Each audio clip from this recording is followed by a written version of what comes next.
viewers of QNews English with Vijay Rana and Bharat from our studios out here in Telangana, Hyderabad.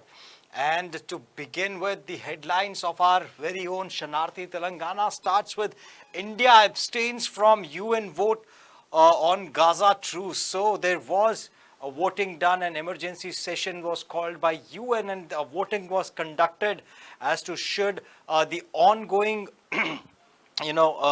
retaliation by Israel on on Hamas, should that be stopped, or on Gaza, should that be stopped, because thousands of tons of explosives have been utilized by now by Israel, and they are hell bent on actually flattening the Gaza Strip entirely, and then they will take on the Hamas, which is the operators are hiding in tunnels for Hamas. Now, the UN resolution which garnered 121 votes in favor and 44 abstentions, and 14 member states voting against it, demanded immediate, continuous, sufficient and unhindered provision of essential goods and services to civilians throughout the Gaza Strip. So what the demand was, they wanted help to be extended for the civilians. So what about extending help to the civilians of Israel who have been kept as hostages by the Hamas? Now, terrorism is a malignancy and knows no borders, nationality or race, and the world should not buy into any justification of terror acts. India has told the UN General Assembly, as it abstained on a resolution, prior to this, whenever on this issue of Israel versus Palestine, India voted in favor of helping hand, extending a helping hand to the Palestinians. But this time, India is amongst the list of abstentions. Abstentees. Basically, they did not participate in the voting itself. And India chose to abstain from voting on the Jordanian drafted resolution protection of civilians and holding the legal and humanitarian obligations. The resolution sought an immediate humanitarian truce in the Israel-Hamas conflict and unimpeded humanitarian access to Gaza Strip. Now, what they want is, they want this fight to truce is to put an end to this fight and then, help the people in Gaza Strip. The resolution was adopted by 193-member General Assembly with 121 votes in favor, 14 abstentions, and 14 member states voting, 44 abstentions and 14 member states voting against it. It's called for an immediate, lasting and sustainable humanitarian truce leading to a halt in hostilities. Additionally, it demanded the prompt, uninterrupted and adequate provision of essential goods and services to civilians throughout the Gaza Strip. Now, who is going to provide that?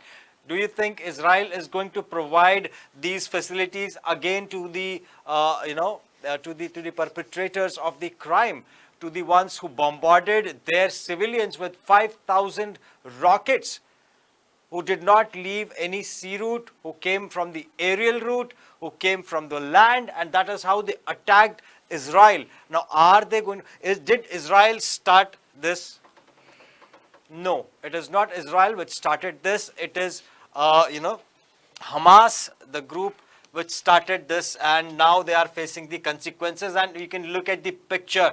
They are hell bent on flattening Gaza. It's evident the kind of bombing that has been done, be it a mosque or be it anything. These are the civilian areas from where the rockets were fired, and now they are all rubbles, and more pounding is being done. And Israel has also declared now they are ready for the ground attack, and most probably by the time I'm reading this news out to you, it might have started as well.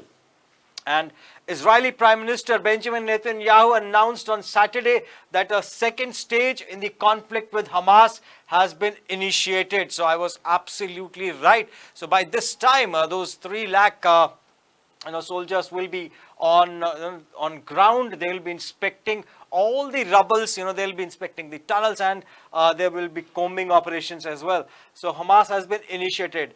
This stage involves deploying ground forces into Gaza and expanding attacks from the ground, air and sea. So that's how you need to retaliate, because these are the three modes that they had used earlier to attack Israel, and now Israel is retaliating from the ground, from air and sea as well.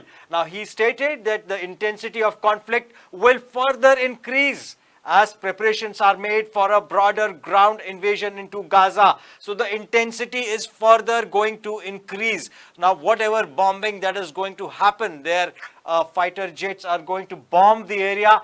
Furthermore, they will increase the intensity. So that is what he wants to do. Netanyahu acknowledged that this phase would be long and challenging. The extensive bombardment severely disrupted communications in Gaza, isolating the region's 2.3 million residents and giving the Israeli military control over the narrative in this new stage of conflict.